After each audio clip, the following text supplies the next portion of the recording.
interview industry professionals for just 15 minutes by asking three powerful questions. I'm your host, Rachel Vogel, and joining me on tonight's episode is Richard James Burgess, the president and CEO for the American Association of Independent Music.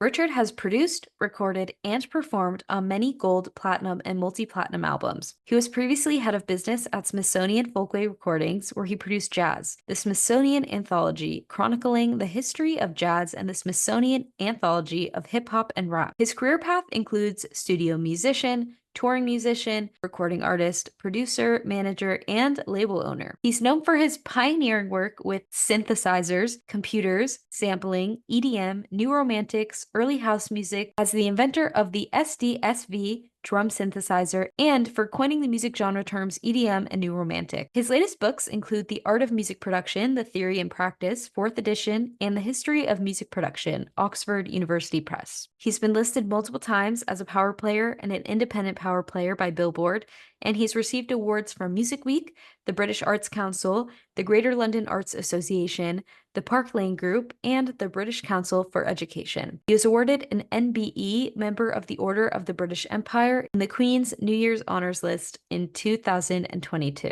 So, Richard, thank you so much for being here. It's great to have you on the podcast. How's it going? Going well, thank you, Rich, and thank you for having me. I really, really appreciate it. It's really nice to meet you. You as well. Very excited to get started. So with that, are you ready for your first question? I'm as ready as I'll ever be.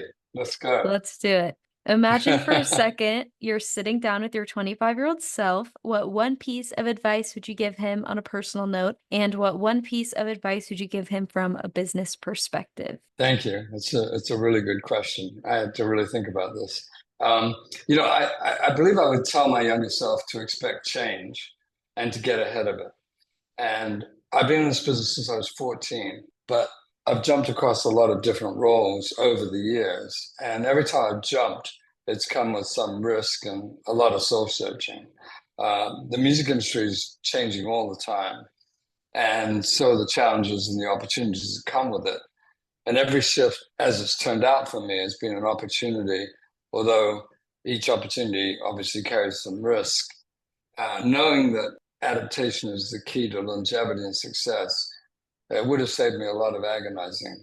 And I've always been consumed by my work, but I also think it's important to maintain strong personal relationships, which I haven't always been so good at. And of course, staying in good health is critical to everything we do in life, both of which can be challenging when you're consumed by professional life. So those would be the couple of things I would tell myself at 25. And then professionally, I'd tell myself to develop a diverse skill set, which is something I actually did, but I didn't realize I was doing it at the time. So, like, for instance, I started out as a musician. So don't just be a musician or a producer, learn about business, technology, and the legal aspects of the industry and so on. The more you can understand the broader landscape, I think, the more you can influence and even control your career path rather than being at the mercy of the whims of the industry. I've been incredibly fortunate in being able to do this, but I did it more by accident, by design. For the first decade or more, I was totally focused on just being the best musician I could be and the best songwriter. And the business knowledge was kind of picked up by osmosis as my career developed. It turned out to be incredibly valuable that I was able to pick up that knowledge. And it's what's enabled me to have the length of career that I have had and I'm still having. So the last thing I would tell myself, which is really critical, and it's maybe the first thing I would tell myself, is get every deal in writing and preferably in a signed agreement, because a verbal contract's not worth the paper it's written on. Very great advice. So I'm glad you brought that up and like your diverse skill set, because I did have a follow-up question ready to go for you about all the things that you've done. Cool. Obviously, you mentioned that you didn't always see yourself going into the business side, just kind of happened. Was there a specific point in time that you decided, okay, I'm really going to pursue both the artistic side and the business side? It was a gradual thing for me, So basically, what happened was I was a musician. I was a studio musician, which is all I ever wanted to be in life. And then one day I realized that the richest person in the room was the worst musician usually. It was a terrible thing to say, but very often the artists would come in, with a guitar and they'd play the song through and they couldn't read or write music. And you got all the studio musicians there who are incredibly good musicians. And but the studio musicians getting paid scale or double scale or triple scale. But if you had a number one record, the artist was becoming a millionaire or a multimillionaire back in the day. That's for sure. So I started to realize that I wanted some of that royalty side of the industry, and I was always interested in being an artist, and so I made that transition. And then I gradually made the transition into being a producer. And both of these involve contracts. And once you start getting contracts put in front of you, and I'd never read a contract in my life. When I signed my first contract, I felt like I was signing my entire existence away. But you get pretty good pretty quickly at reading those things once they start getting put in front of you. And obviously, you need a good lawyer too. I mean, I'm not recommending anybody be their own lawyer. As they say, the person who represents themselves has a fool for a lawyer. I think there's a lot of truth in that. You need that objective outside voice, but you also need to understand how these things work. I think it's not enough to just hand it off to a third party. Mm-hmm. For sure. So then that was really how it all developed, and then from there it just gradually progressed. You see suddenly a possibility presents itself, and you just go down that road. That's what I did. Well, it's worked out so far. So far, so good. And I'm not there yet. I have a couple more phases to go. Yes. All right. Every industry has its dirty little secrets, and we all know that's no different in the music industry. Sometimes people think that's a bad thing, but that's not always the case. Sometimes they could be quite good. So, what's one secret you would like to share with our listeners about the industry? I'm not super sure if this is a secret or not, but I think it's the power of collaboration, as I would see it, behind the scenes, because the fans tend to see a single artist or a producer as the face of a hit song. It's the solitary genius syndrome.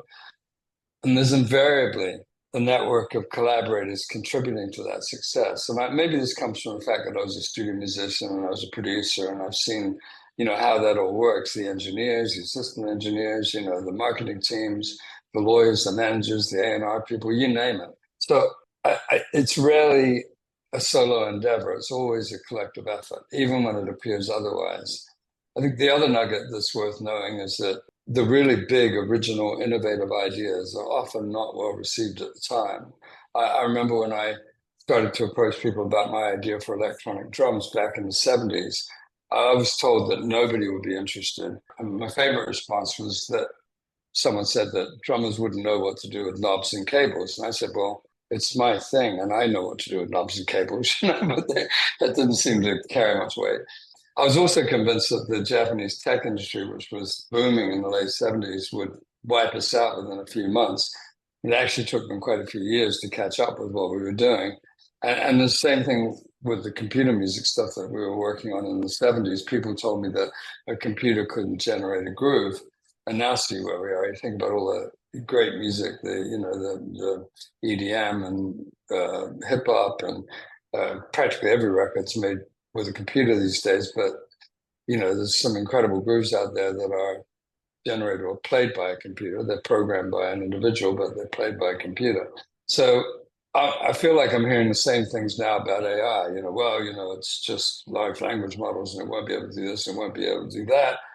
And I'm excited to see where that goes in a few years. So those are my thoughts on that. In this business, you got to be willing to take risks. So you definitely do. Somewhere. That's where the fun is. The fun's in the risks. Exactly. All right, next question. Throughout your career, I can only imagine you've been asked plenty of questions, whether it was for an industry conference, the media, or even a promotion. But throughout all those interviews and all of those questions, there has to be one that you've never been asked but would have liked to. So what is that question, and what would be your answer?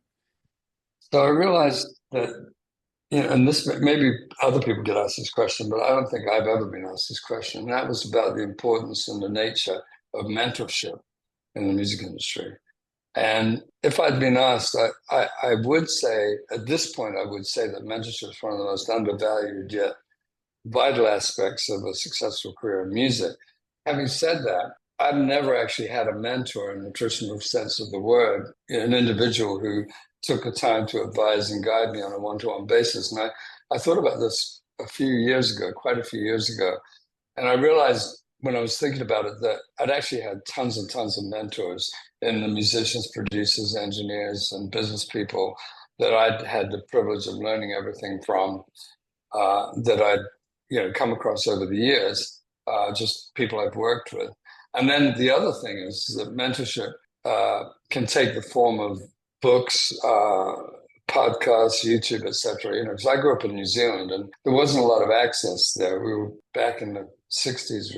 New Zealand seemed like it was about as far from everywhere else in the world as Mars seems now. And so, everything I learned, I had to learn from books, and there was no YouTube, no nothing. So, I feel like with AI coming into the picture, much of the knowledge of the world's available on our phones now. And AI is the most powerful tool that humanity's produced to date, at least in my estimation. And it's going to accelerate knowledge creation and understanding of the universe exponentially. So whatever knowledge we gain, I think it's really, really important to pass it on to others. I think mentorship helps individuals grow, but it also ensures the continued evolution of the industry as a whole. We actually developed an extremely popular mentorship program at A2IM. And interestingly, the most common comment I hear is that the mentors felt they got as much out of it as the mentees did. So, I've sort of come full circle on that, from feeling like I'd never really been mentored to realizing I'd been massively mentored over the years by people who didn't even realize they were mentoring me. That's a really unique perspective. So before we close out the episode, I'm curious to hear your take on what makes the independent music space so important to the evolution of the industry, especially in today's digital era. And do you think that major labels still have the upper hand? I love this question.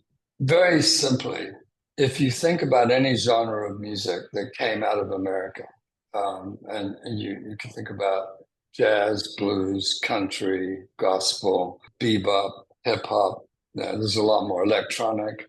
All these genres that we consider to be quintessentially American, they all came out of independent labels originally. Now we look at a lot of these labels, like you think of labels like Atlantic and Elektra and Asylum, and they were really, really important independent labels. And now they're all part of the major label system, and everyone assumes they're major labels. But in their most innovative periods, when they were breaking ground on new styles of music, they were independent. So I see the music industry as an ecosystem. And although my role as president and CEO of A2IM, I represent independent labels. I think it's pretty obvious that we need both. We need the major labels and we need the independent labels, and we need the DIY artists as well. We need the whole gamut, because it's like it's an ecosystem, and it feeds off of itself. So I think that the majors have the upper hand on the independents in the sense that they have more power, they have more money, they have more ability to get things done because of the kind of clout that they have and the negotiating power they have with the DSPs, for example. But at the same time, the independents have assets up their sleeve, like the fact that they tend to be more creatively open with their artists. They allow their artists more creative freedom and the ability to find where they go. And the other thing about the independents that I think is really important to note is the independents aren't so married to massive numbers as the majors are. Now, I also want to point out, I also feel obliged to point out that the two biggest artists of the last several years, Adele and Taylor Swift, were both independent up until their last couple of albums. The bulk of their careers developed on independent labels. So it's not like the independents can't develop gigantic artists. They can. But I think the independents perform an incredibly important role in the world. And I think that a lot of innovative music that, the world would be a lot poorer without would not have happened if it hadn't been for the independents over the decades, going all the way back to the early part of the 20th century. Very insightful. Thank you for that. Well, it's Thank about you. time we close out tonight's episode, but Richard, thanks again for joining me. It's been a pleasure to have you on the podcast. It's been a pleasure being on the podcast, Rachel. I really appreciate it. Thank you so much. It's really, really nice to meet you. To everybody listening, hope you enjoyed tonight's episode. Stay tuned for next week of 3Q, where I interview industry professionals for just 15 minutes by asking 3 powerful questions. See you next time.